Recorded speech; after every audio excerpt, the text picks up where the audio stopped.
In Mellen, the school district asked residents to increase their property taxes to keep the district operating.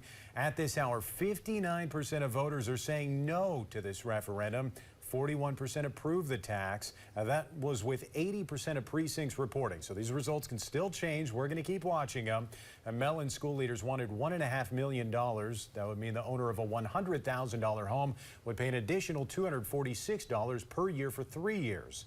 If the referendum does not pass, the superintendent says it's possible they would look at consolidating the schools. Mellen is one of 91 Wisconsin school districts putting a tax increase to a vote today.